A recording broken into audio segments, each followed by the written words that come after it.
teman-teman, saya Catur Kristiani dari Sekolah Tinggi Agama Islam Padi, jurusan Tarbiyah Program Studi Pendidikan Agama Islam. NIM 117074. Di video kali ini saya akan membahas seputar perkembangan pendidikan Indonesia pada zaman penjajahan II. Ini merupakan topik yang sangat dibutuhkan di kalangan mahasiswa. Bagaimana pembahasannya ya? Nah, kalian pasti penasaran kan? Tentunya, pendidikan pada zaman penjajahan keadaannya sangat berbeda dari pendidikan masa kini.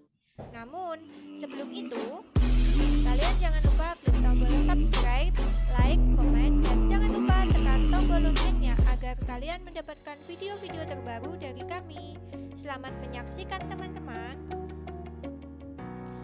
Pendidikan pada masa penjajahan Belanda. Mulai abad ke-16, bangsa barat yaitu bangsa Portugis pada abad ke-15 menjajah di Indonesia, kemudian disusul oleh bangsa Belanda dan diselingi oleh bangsa Inggris pada tahun 1811 sampai 1816. Wah, banyak sekali ya yang menjajah di Indonesia. Tujuan mereka pertama kalinya itu berdagang, tetapi lambat laun menjajah seluruh wilayah Indonesia. Penjajahan Belanda dalam perjalanan sejarahnya menunjukkan ia menerapkan kebijakan pendidikan yang diskriminatif. Wah, ini pendidikan yang kurang tepat ya bagi rakyat Indonesia pada zaman itu. Kemudian pada tahun 1602, bangsa Belanda mendirikan perkumpulan dagang yang terkenal dengan nama VOC. Nama yang tidak asing bagi kita semua. Nah, dengan berdirinya VOC ini, mereka melakukan monopoli teman-teman. Perdagangan tidak hanya rempah-rempah saja, tapi juga hasil bumi Indonesia juga diperjualbelikan. Saat itu, VOC makin kuat dan besar pengaruhnya di seluruh Indonesia. Kemudian pada tahun 1799,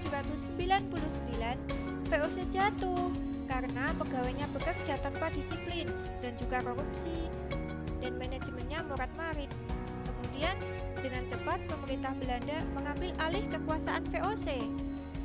Mulailah negara Indonesia di bawah kekuasaan pemerintah Belanda dengan nama Hindia Belanda. Jadi pada waktu itu Indonesia masih disebut sebagai Hindia Belanda, teman-teman. Perlu diketahui bahwasanya meskipun sekolah-sekolah telah banyak berdiri, sekolah formal kala itu ya, tetapi sekolah tersebut tidak didirikan atas nama VOC, namun didirikan oleh orang-orang dari kalangan agama, yaitu agama Kristen Protestan. Dengan demikian, sekolah itu mempunyai corak dan ciri-ciri Kristen. Kebanyakan sekolah yang ada baru berada pada tingkatan pendidikan dasar atau pendidikan rendah. Gambarannya adalah sebagai berikut. Di Ambon, pada tahun 1645, terdapat 33 sekolah dengan 1.300 murid. Pada 1708 meningkat menjadi 39.366 murid. Di daerah-daerah Maluku Utara atau Barat Laut terdapat 39 sekolah dengan 1.057 murid. Pulau-pulau lainnya yang juga telah ada sekolah seperti Pulau Timor pada tahun 1710, Pulau Sawu pada tahun 1756, kemudian Pulau Kai pada tahun 1635, Pulau Kisar, Pulau Wetar, Pulau Damar, dan Pulau Leti pada tahun 1700. Di luar daerah Maluku, pada zaman VOC, baru ada sekolah di Batavia atau Jakarta yang berdiri sejak tahun 1617. Menjelang bubarnya VOC, sekolah-sekolah baru dapat didirikan lebih luas dan lebih banyak sehingga meliputi daerah Pulau Jawa, terutama di daerah pantai Sumatera dan Sulawesi atau ujung pandang. Awal pendidikan Belanda bagi anak-anak pribumi. Sesudah VOC gulung tikar pada tahun 1799, Indonesia menjadi daerah jajahan Belanda dengan nama Hindia Belanda. Usaha-usaha pendidikan kolonial Belanda yang diajarkan di daerah Maluku tidak dapat meluas ke daerah lain, Maka, pada saat pemerintah Hindia Belanda mulai dijalankan, pendidikan bagi bangsa Indonesia belum baik. Pada saat itu, Gubernur Daendels agak memerhatikan nasib bangsa Indonesia. Pada tahun 1801 telah menyatakan bahwa perlu diselenggarakan pengajaran bagi anak-anak Jawa untuk memperkenalkan kepada anak-anak itu tentang kesusilaan, adat istiadat, dan pengertian agama-agama.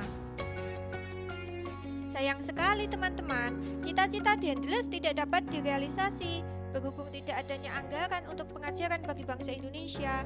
Wah, saat itu penjajahan Belanda sempat berhenti atau berganti ketika dalam konteks internasional mereka dikalahkan Inggris. Kemudian Inggris sempat menjadikan Indonesia sebagai negara jajahannya, yaitu pada tahun 1811 sampai 1816. Selama 5 tahun Inggris pernah menjajah di Indonesia. Lalu bagaimana ciri-ciri pendidikan pada masa penjajahan Belanda di Indonesia? Nah, berikut ciri-cirinya. Pertama, pendidikan dan pengetahuan barat diterapkan sebanyak mungkin bagi golongan penduduk Bumi Putra. Bangsa Belanda diharapkan menjadi bahasa pengantar di sekolah-sekolah. Wah, bahasa Belanda menjadi bahasa pengantar waktu itu. Kemudian, pemberian pendidikan rendah bagi golongan Bumi Putra disesuaikan dengan kebutuhan mereka. Jadi tidak seperti sekarang. Kalau sekarang kan anak-anak meskipun dari desa masih bisa sekolah di kota. Kalau dulu tidak seperti itu. Kemudian ciri-ciri umum, ada ciri-ciri umum politik pendidikan Belanda sebagai berikut. Yang pertama, dualisme yang luar biasa dalam penyediaan pendidikan bagi anak-anak Indonesia. Kedua, dualisme dalam pendidikan dengan menekankan perbedaan yang tajam antara pendidikan Belanda dan pendidikan pribumi. Kemudian yang ketiga, kontrol sentral yang kuat. Keempat, keterbatasan tujuan sekolah pribumi dan peranan sekolah untuk menghasilkan pegawai sebagai faktor terpenting dalam perkembangan pendidikan. Yang kelima, prinsip konkordansi yang menyebabkan sekolah di Indonesia sama dengan di negeri Belanda. Keenam, tidak adanya perencanaan pendidikan yang sistematis untuk pendidikan anak pribumi. Nah, itu tadi ciri-ciri pendidikan pada masa penjajahan Belanda di Indonesia. Selanjutnya, pendidikan untuk Bumi Putra. Yang pertama, memberi corak dan sifat kebelanda-belandaan pada sekolah kelas 1. Dulu di masa penjajahan Belanda juga ada sekolah kelas 1 selama 6 tahun. Kemudian untuk bahasa Belanda sebagai mata pelajaran dan dimulai sejak kelas 3 sampai dengan kelas 5. Setelah lama belajar di sekolah itu dijadikan 6 tahun, maka di kelas 6 bahasa Belanda itu sudah dijadikan sebagai bahasa pengantar. Akhirnya pada tahun 1914 sekolah kelas 1 dijadikan HIS dan menjadi suatu bagian pengajaran rendah barat. Selanjutnya, bangsa Belanda mendirikan sekolah-sekolah desa. Ini terjadi pada permulaan abad ke-20. Setelah itu mendirikan sekolah Verval atau sekolah sambungan. Ini terjadi pada tahun 1915. Kemudian sekolah Bumi Putra kelas 2. Kalau di awal tadi ada sekolah Bumi Putra kelas 1, sekarang Belanda mendirikan sekolah Bumi Putra kelas 2 yang berdampingan dengan sekolah-sekolah desa dan juga sekolah Verval. Maka sekolah-sekolah Bumi Putra kelas 2 tetap berdiri. Lama belajar di sekolah ini mulai tahun 1902 dari 3 tahun menjadi 5 tahun.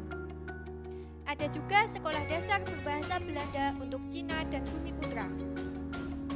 Kemudian ada pendidikan rendah, pendidikan lanjutan, sekolah menengah umum, dan sekolah warga negara tinggi. Selain itu, ada juga pendidikan guru. Yang pertama untuk sekolah desa, kemudian untuk sekolah Verval atau sekolah kelas 2, kemudian ada lagi untuk HIS atau Holland Inland School. Yang keempat ada Holland Inland Quick School atau HIK atau HIK.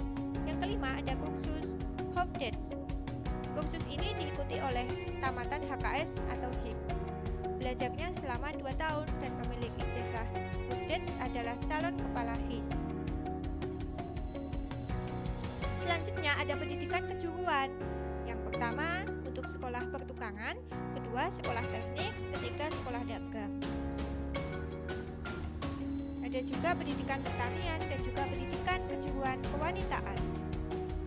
Selanjutnya ada pendidikan sekolah-sekolah tinggi. Pada tahun 1920 dianggap belum matang untuk pendidikan sekolah tersebut sebelum adanya AMS yang didirikan pada tahun 1919. Hanya ada HBS 5 tahun yang memberikan pengajaran menengah. Ini pun hanya terbatas dan hanya sedikit mengeluarkan murid-muridnya, terutama terdiri dari anak-anak Belanda. Jadi ketika itu tidak ada sekolah menengah lainnya bagi bangsa Indonesia, tetapi karena terdesak akan tenaga-tenaga insinyur maka akhirnya dapat didirikan. Yang pertama, pendidikan kejuruan atau preschool, seperti yang sudah saya jelaskan di atas. Kemudian ada pendidikan tinggi hukum, pendidikan tinggi teknik. Sekolah tinggi saat itu diberi nama Teknik Hochschule dan didirikan atas usaha sekolah yayasan pada tahun 1000. Teman-teman, itu tadi merupakan penjelasan mengenai pendidikan di Indonesia pada masa penjajahan Belanda. Selanjutnya, pendidikan di Indonesia pada masa penjajahan Jepang. Setelah Belanda ditaklukkan oleh Jepang di Indonesia pada tanggal 8 Maret 1942, maka Belanda angkat kaki dari Indonesia. Nah, semenjak itu mulailah penjajahan Jepang di Indonesia. Jepang muncul sebagai negara kuat di Asia. Bangsa Jepang memiliki cita-cita ingin menjadi pemimpin negara Asia Timur Raya. Sejak tahun 1940, Jepang berencana untuk mendirikan kemakmuran bernama Asia Barat Raya. Kemudian, bagaimana sistem pendidikan pada masa Jepang ya? Nah, berikut penjelasannya. Sistem pendidikan Belanda yang selama ini berkembang di Indonesia semuanya diganti oleh bangsa Jepang sesuai dengan sistem pendidikan yang berorientasi kepada perang Pasifik. Tidak mengherankan bahwa segala komponen sistem pendidikannya ditujukan untuk kepentingan perang. Karakteristik sistem pendidikan Jepang adalah sebagai berikut. Pada masa penjajahan Belanda terdapat dua jenis pengajaran, yakni pengajaran kolonial dan pengajaran bumi putra. Pada masa penjajahan Jepang, kedua sistem tersebut dihilangkan. Sekolah-sekolah desa masih tetap berdiri dan namanya diganti menjadi sekolah pertama. Jenjang pengajarannya menjadi seperti ini. Pertama, sekolah rakyat 6 tahun termasuk sekolah pertama. Yang kedua, sekolah menengah 3 tahun. Yang ketiga, sekolah menengah tinggi. Sekolah menengah tinggi ini selama 3 tahun teman-teman. Namanya sekolah menengah tinggi, yaitu SMA-nya pada zaman Jepang. Kalau sekarang kan ada SMA, MA, kemudian SMK. Kalau dulu namanya sekolah menengah tinggi. Selain sistemnya berubah, juga tujuan pendidikan pada masa penjajahan Jepang diubah guys. Tujuan pendidikannya untuk menyediakan tenaga cuma-cuma atau romusa dan prajurit-prajurit untuk membantu peperangan bagi kepentingan Jepang. Oleh karena itu, murid-murid diharuskan latihan fisik serta latihan kemiliteran. Selain itu, proses pembelajarannya juga diganti. Kegiatan yang tak ada kaitannya dengan pendidikan. Proses pembelajaran di sekolah diganti dengan berbagai kegiatan yang dilaksanakan di sekolah antara lain. Yang pertama, mengumpulkan batu, mengumpulkan pasir untuk kepentingan perang. Wah, sekolah kok bisa seperti itu ya zaman dulu. Kemudian, membersihkan bengkel-bengkel asrama militer. Selanjutnya, menanam umbi-umbian, sayur-sayuran di pekarangan sekolah untuk persediaan makanan. Selanjutnya, menanam pohon jarak untuk pelumas. Wah, di samping itu, murid setiap pagi mengucapkan sumpah setia kepada Kaisar Jepang, lalu dilatih kemiliteran. Jadi, pendidikan pada waktu itu sangat berbeda dengan pendidikan sekarang. Selain itu, juga ada sekolah tinggi guru selama 6 tahun, yang dulu namanya Kotoshihan Gakko. Pendidikan dan pelajaran yang diberikan meliputi sejarah ilmu bumi, bahasa Indonesia, adat istiadat, bahasa Jepang, ideologi Jepang, dan kebudayaan Jepang. Bahasa Indonesia pada saat itu masih menggunakan bahasa Melayu. Jadi belum seperti sekarang. Intinya, pada masa penjajahan Jepang, pendidikan di Indonesia sangat memprihatinkan. Kondisi pendidikan bahkan lebih buruk dari pendidikan pada masa penjajahan Belanda. Sebagai gambarannya dapat dilihat dari segi kuantitatif dari jumlah. Misalnya, sekolah dasar dari 21.500 menurun menjadi 13.500 buah. Sekolah lanjutan dari 850 menjadi 20. Perguruan tinggi yang semula ada 4 buah sama sekali tidak dapat melakukan kegiatannya. Wah, jadi kita semua yang sekarang sudah kuliah di Sekolah Tinggi Agama Islam Pati harus bersyukur. Kalau sampai kita malas belajar, kita bisa mengingat perjuangan nenek moyang kita pada zaman dahulu. Mau kuliah saja sulit, apalagi kuliah. Mau sekolah saja sulit. Dan juga kalau sudah bisa sekolah, pelajarannya tidak sesuai dengan kebutuhan. Disuruh mengumpulkan batu, disuruh menanam jarak, disuruh menanam ubi-ubian. Itu tidak cocok dengan sistem pendidikan pada masa itu. Yang paling menyenangkan pada waktu itu, pemakaian bahasa Indonesia sebagai bahasa resmi.